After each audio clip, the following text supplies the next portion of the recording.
요즘 정말 무덥지요?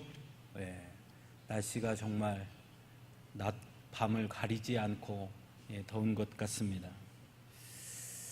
여러분, 조금 뜬금없는 질문이지만 여러분은 요즘 어떻게 좀 행복하십니까? 목사님 더워 죽겠는데 뭔 행복입니까? 그러십니까? 가끔 우리는 행복이란 걸 생각할 때가 있습니다. 나는 요즘 행복한가? 또는 나는 왜 요즘 행복하지 않은가? 이런 생각이요. 또 때로는 다른 사람을 보면서 저 사람은 참 행복하겠구나. 또는 저 사람은 왜 저렇게 삶이 불행할까? 이런 생각들을 할 때가 있지요.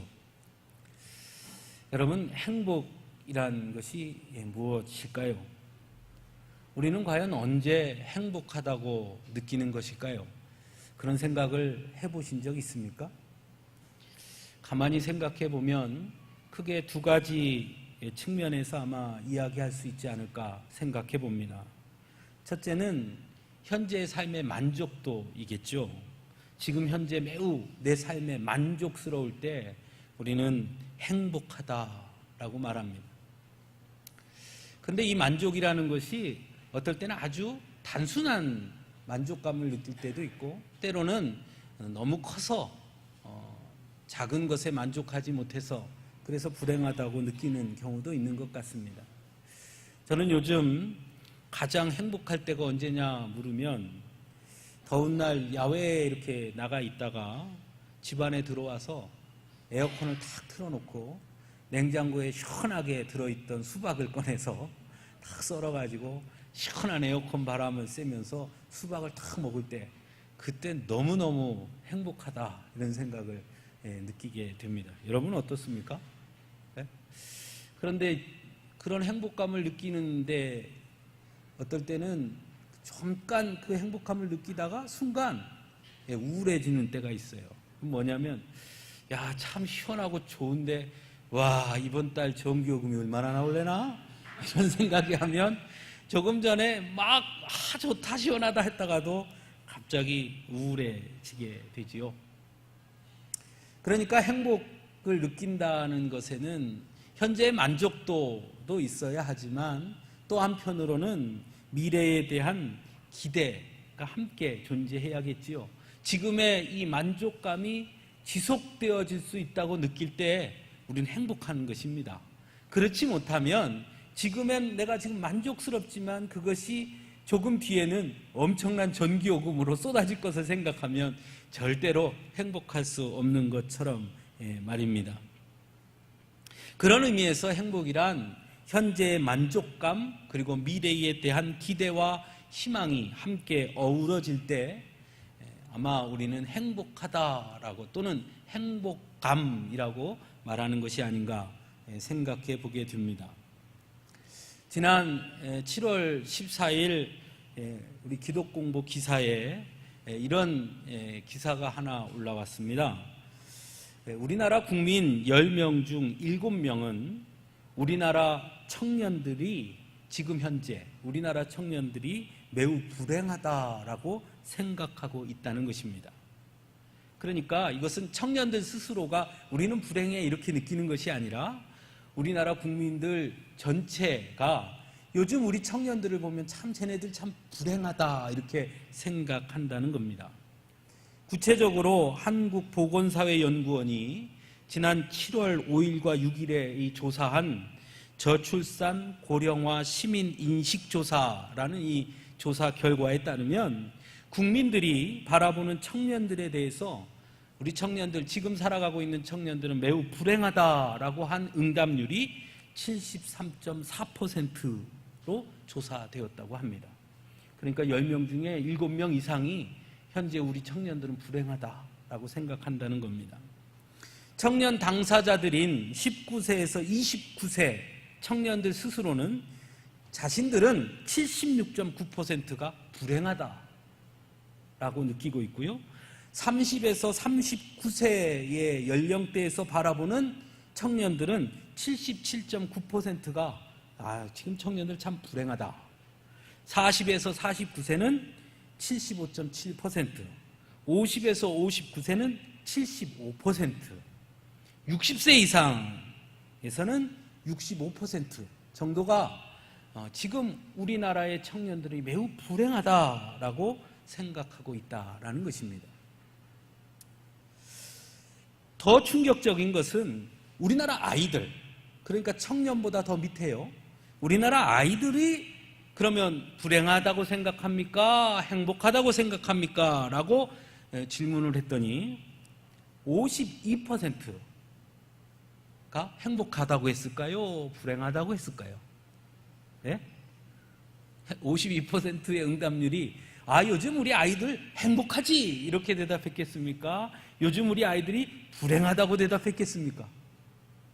둘 중에 하나 찍으라는데도 못 하십니까? 그래? 52%가 불행하다라고 대답했다는 것입니다.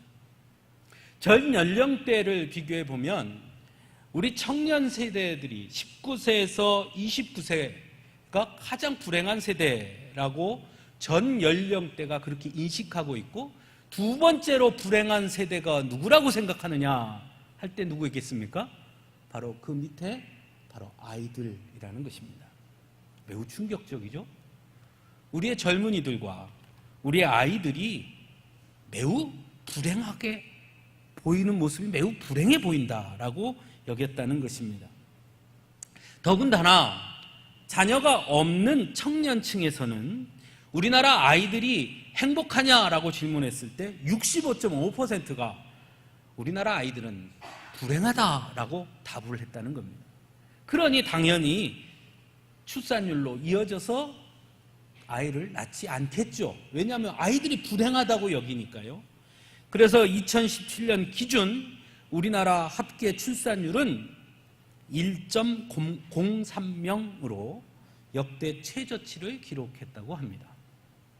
그러니까 부부 둘이서 1.03명을 낳는 겁니다. 그러니까 한 명 낳는 거죠. 그럼 어떻게 되겠습니까? 자연적으로 감소하겠죠.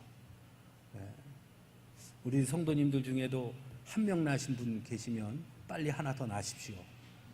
그게 자기 사명 다 하는 겁니다. 둘이 결혼했으니까 둘 낳아야죠. 어쨌든 그만큼 현재 우리 사회를 바라보는 우리 국민들의 눈에 우리 사회는 매우 불행하다라고 여기고 있다는 것입니다. 많은 사람들은 사회가 발전하고 경제가 발전하고 기술이 발전하면 좀 더 좋은 세상이 올 것이라고 기대하고 있습니다. 지금도 여전히 그렇게 기대하고 있습니다. 분명 여기서 좋은 세상이라는 것은 아마도 우리 모두가 더 행복한 세상을 말하는 것일 텐데요. 그러나 앞에서 살펴본 것처럼 이런 조사에 따르면 분명 경제력도 예전에 비해서 더 나아지고 기술의 발전은 상상하기 어려울 정도로 발전했으며 사회 역시 많은 부분에서 발전한 것은 분명함에도 불구하고 오히려 많은 이들이 행복해하지 못하다라고 답했다라는 것입니다. 왜 그럴까 하는 것이죠. 왜 우리는 행복하다고 느끼지 못하는 것일까? 이전보다 훨씬 더 풍족해지고 사회적으로 기술적으로 더 발전했는데 왜 우리는 오늘날 행복하다고 느끼지 못하는 것일까 하는 생각을 해보게 됩니다. 처음에 서두에 제가 행복을 말하면서 두 가지를 한번 이야기했지요. 하나는 현재의 만족도, 그리고 또 하나는 미래에 대한 지속성에 대한 기대, 소망, 희망이라고 말할 수 있을 텐데요. 아마 오늘날 우리가 행복하지 못한 이유는 첫째는 현재의 삶에 우리가 만족하지 못하기 때문일 것입니다. 현재 살아가고 있는 우리의 삶에 스스로 만족도가 떨어진다는 것이에요. 그런데 그 만족도라는 것이 왜 우리가 만족스럽지 못하느냐 하는 것이죠. 분명히 삶은 더 편리해졌고 기술은 더 발전했으며 훨씬 더 물론 경제적으로 어렵다 하더라도 20년, 30년 전에 비하면 우리들은 모두가 다 경제적으로 부유해진 것만은 사실입니다. 그럼에도 불구하고 왜 우리가 만족스럽지 못하느냐? 아마도 삶의 만족을 비교를 통해 얻으려고 하기 때문이다라는 생각을 해보게 됩니다. 내가 가진 것에 만족하는 것이 아니라 다른 사람과 비교함으로써 내가 가진 것을 만족스럽지 못하도록 나 스스로 만든다는 것입니다. 왜 이렇게 됐을까요? 우리 옛날에는 이런 말이 있습니다. 콩 한 쪽도 뭐라 그랬습니까? 나눠 먹는다.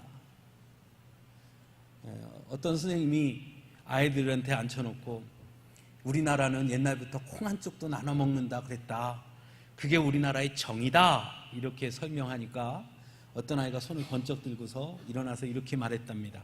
참 바보다. 그게 뭔 말이냐? 그 콩을 심으면 콩이 더 많이 나서 더 많이 나눌 수 있는데 왜 그 콩을 나누냐? 이렇게 얘기했다고 하는데요. 예전에는 내가 가지고 있는 것을 만족하고 나눌 줄 아는 그런 마음이 있었단 말이죠. 그런데 지금은 그 마음이 사라져버린 거예요. 왜 그렇게 됐을까요?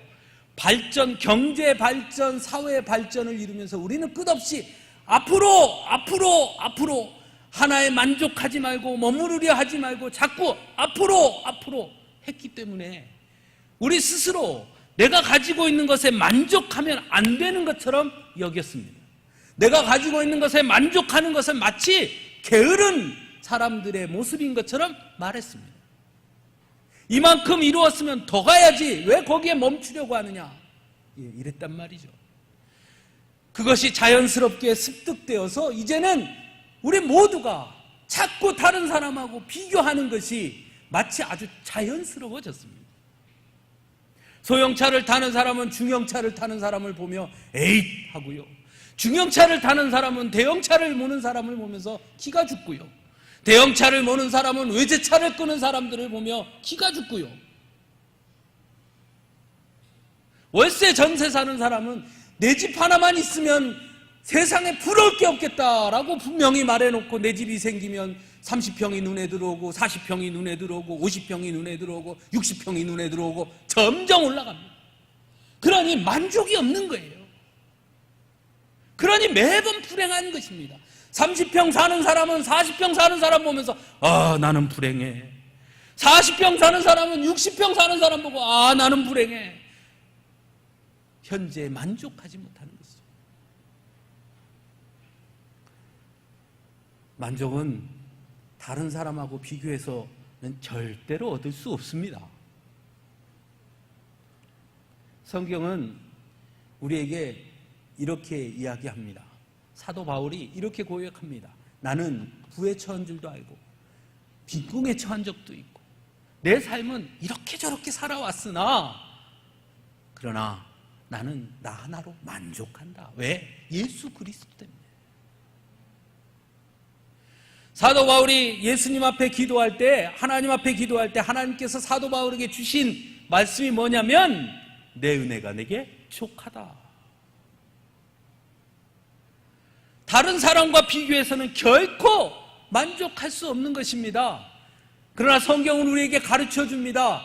내게 주신 은혜로 만족하며 살아라. 할렐루야. 만족하는 거예요. 옆에 사람 한번 보십시오. 어때요? 그 사람이 내 곁에 있으면 만족하는 것입니다.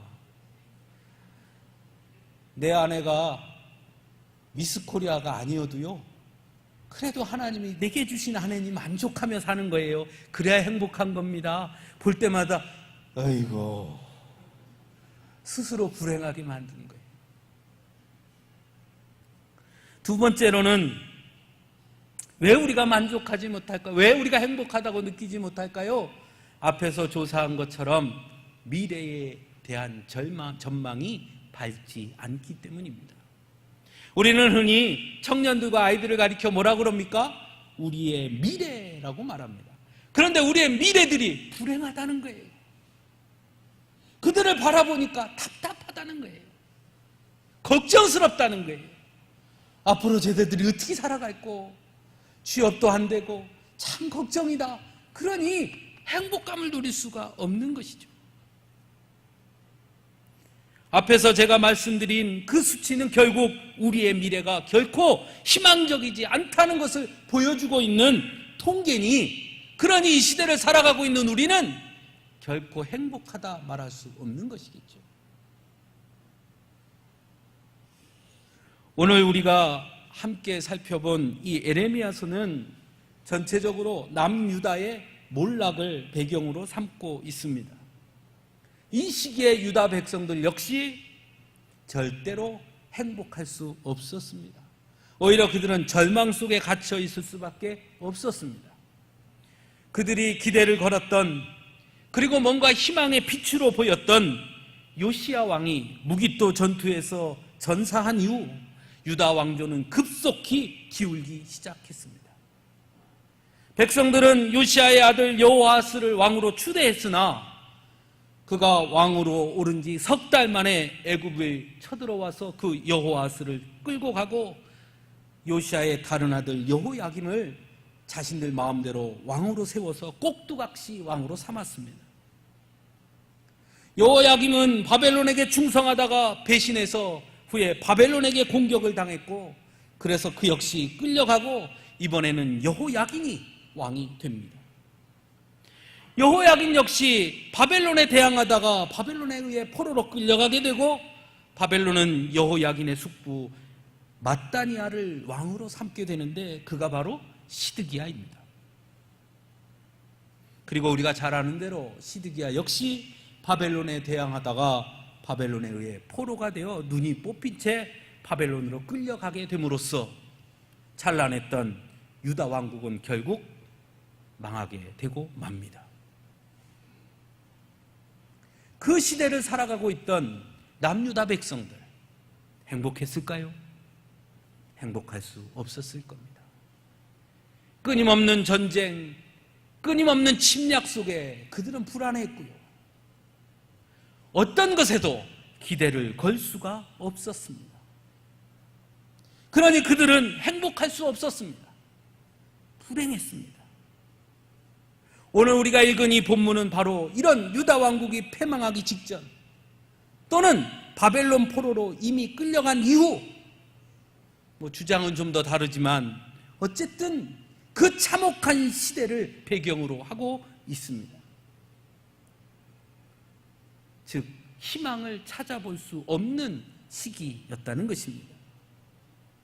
새로운 왕이 등장하지만 그 역시 자신들이 세운 왕이 아니라 외세에 의해 세워진 왕이었고, 외세의 꼭두각시였으며 외세를 극복하려고 애썼으나 그때마다 실패할 수밖에 없었던 그 현실을 목도하며 그들은 절망했을 것입니다.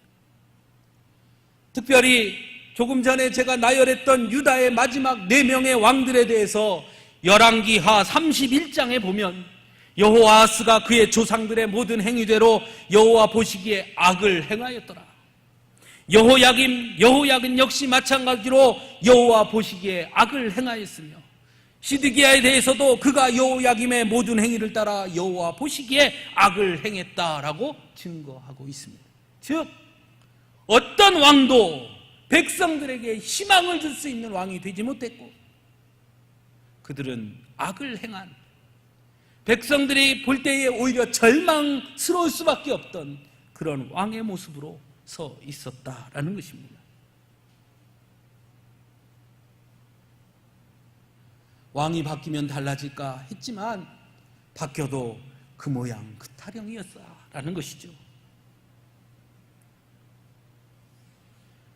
그래서 오늘 본문 우리가 읽은 1절에서 2절에 보면 하나님 이렇게 말씀합니다.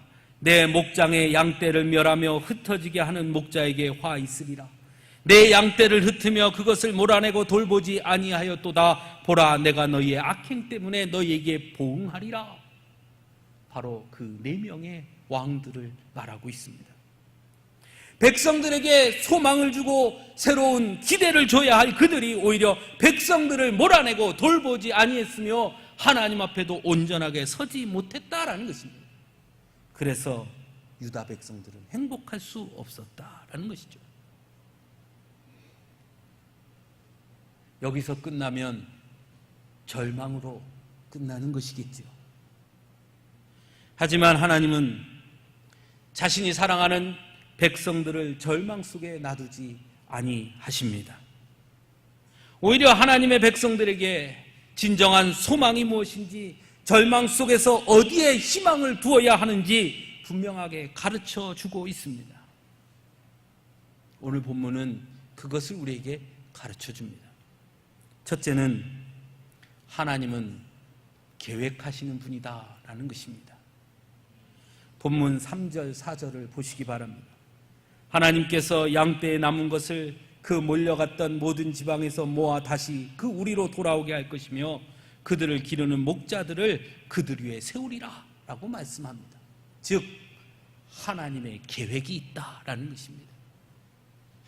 4명의 왕들과 현재의 삶의 무너짐 속에서 아무런 소망과 희망을 찾을 수 없었던 유다 백성들에게 하나님께서 말씀합니다. 걱정하지 마라. 너희를 향한 나의 계획이 있다. 사랑하는 성도 여러분, 여러분의 삶 속에 하나님의 계획하심이 있는 줄로 믿습니다.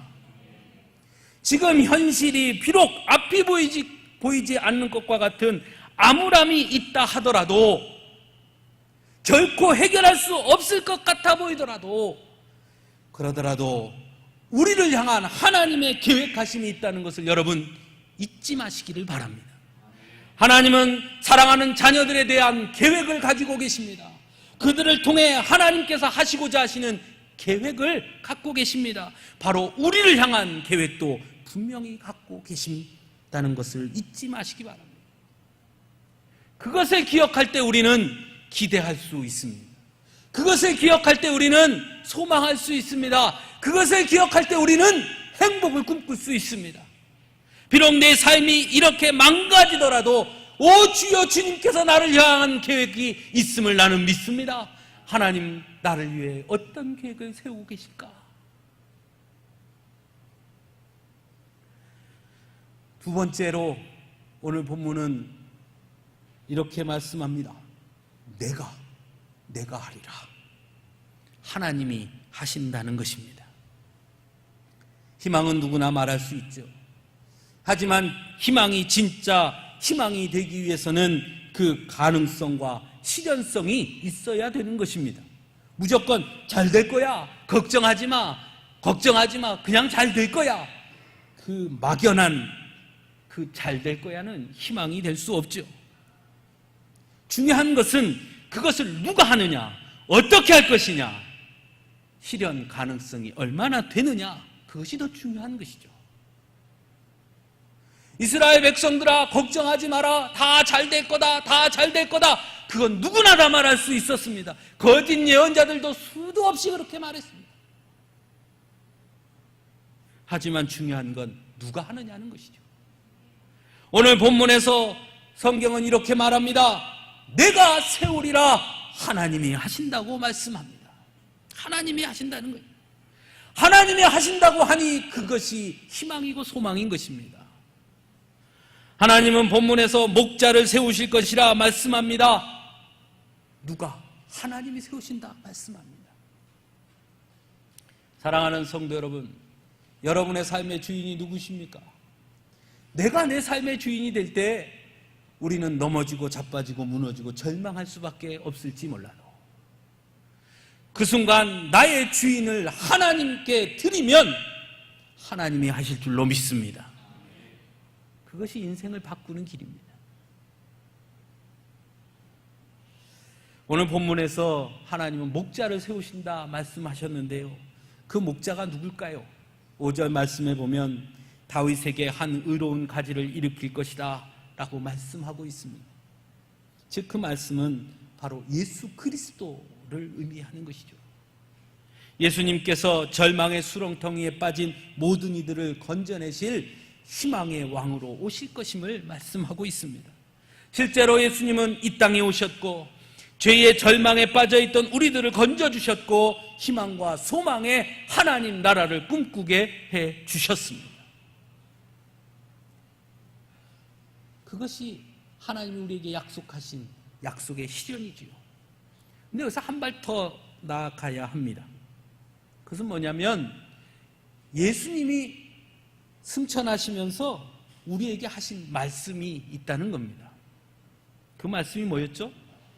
너희는 가라 하셨죠. 어디로 가라 했습니까? 땅끝까지 이르러 가라. 그리고 뭐라 그러셨냐면 증인이 되라 하셨습니다. 너희는 세상의 빛이다 하셨죠. 너희는 세상의 소금이다 하셨죠. 무슨 뜻입니까? 너희가 가서 세상을 비추어라. 너희가 가서 세상의 맛을 내라. 너희가 가서 예수의 제자됨의 증인이 되어라.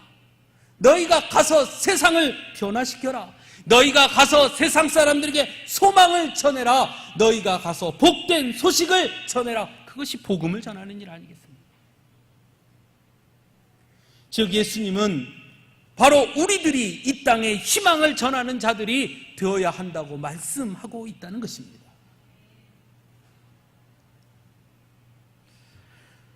사람들은 자꾸 행복을 외적인 것에서 찾으려 합니다. 그래서 외부적인 것에서 찾으려고 하기 때문에 행복을 누리지 못하게 되죠. 그래서 자꾸 나의 문제를 누군가가 와서 해결해 주기를 바랍니다.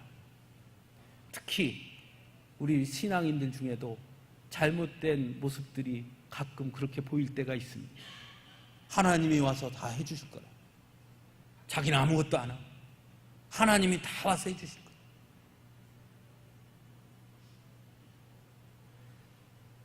물난리가 났습니다. 집이 물이 차오릅니다. 지붕 위로 올라갑니다. 하나님 앞에 기도합니다. 하나님, 나를 살려주세요. 나를 구해주세요. 기도했습니다. 조금 있다가 옆에 사는 사람이 다라이를 타고 이렇게 와가지고 얼른 일리 오세요. 일리 타세요. 이 지붕 위에 있던 사람이 걱정하지 말고 가세요. 나는 하나님이 구해줄 겁니다. 보냈습니다. 조금 있으니까 모타포트가 탁 와서 얼른 내려오세요. 걱정하지 마세요. 나는 하나님이 구해줄 겁니다. 갔어요. 조금 있으니까 헬기가 와서 줄을 내립니다. 얼른 잡으세요. 걱정하지 마세요. 나는 하나님이 구해줄 겁니다. 보냈습니다. 죽었습니다. 하늘나라에 갔습니다. 하나님 앞에 따집니다. 하나님, 내가 그렇게 간절히 구해달라고 기도했는데 세상에 어떻게 그럴 수가 있습니까? 그러니 하나님이 이렇게 대답했습니다. 야, 이놈아, 3번이나 보내줬으면 되지 어떡하란 말이냐?